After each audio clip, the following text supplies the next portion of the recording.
April 1939, Ardara, County Donegal. I set out for na Cruacha, a lonely and remote glen high in the Blue Stack Mountains.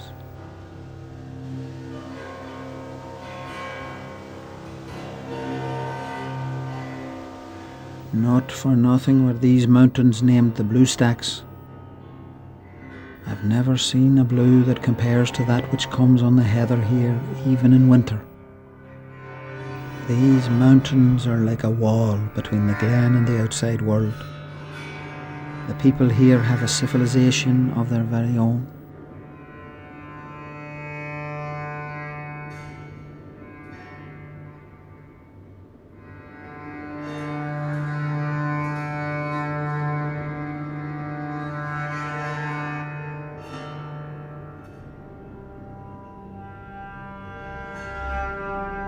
The talk is of war in Europe.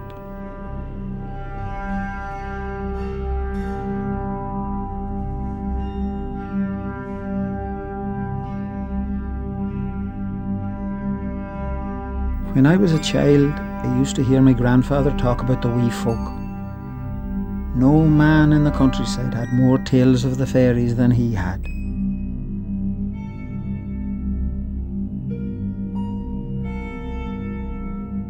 It's said that there was a war in heaven between God and the angels.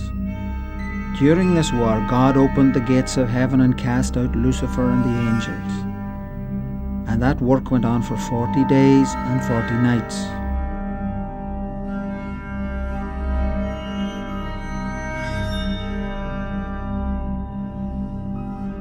Down and down fell the angels. Some of them folk stayed in the air with the birds. Others fell to earth onto the hillsides and cliffs where the red foxes roam, and others fell into the deep sea. There they stayed. If it were not for the fact they hoped to get back into heaven on the day of judgment, they would destroy the world.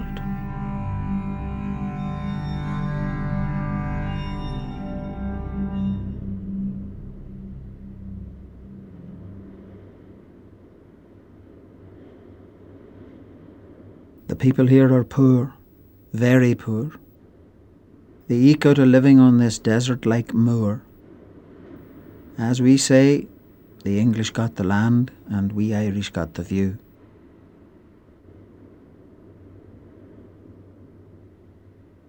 They have been forced to live on the margins, but their Irish is pure, melodic, indeed eloquent.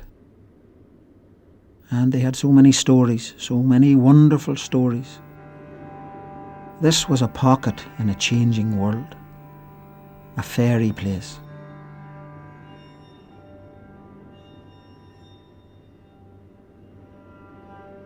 As my grandfather would say, their backs towards us, their faces away from us, and may God and Mary save us from harm.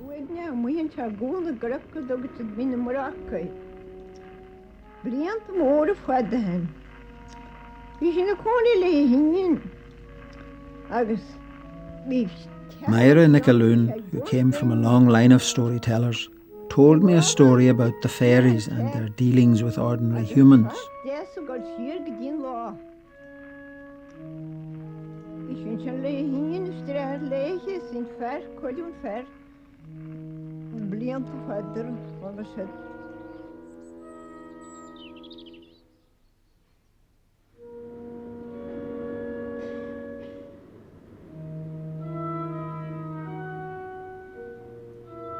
A beautiful red-haired girl visits an old widow like Myra herself and asks for the loan of some meal, saying she'll return it when her own comes from the mill.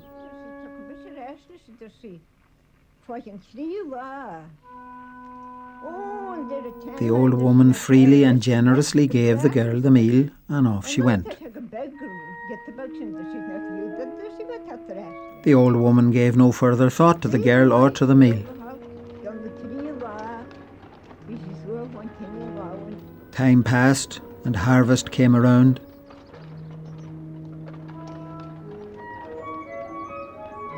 The red-haired girl returned and handed back the meal to the old woman.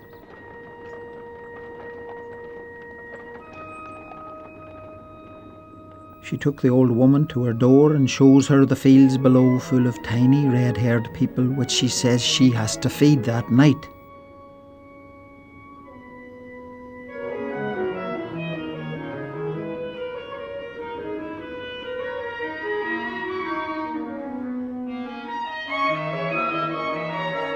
It was the fairy host, as Myra says in her story, as numerous as the birds of the air.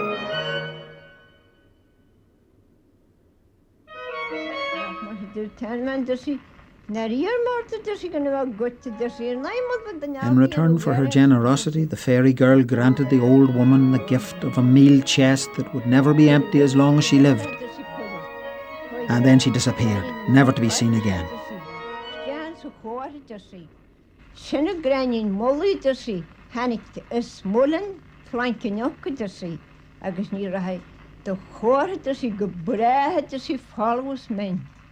Did Myra actually believe in the fairies?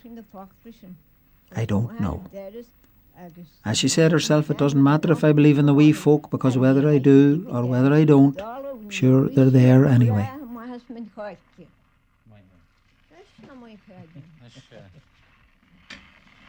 Tá mais rain, acho que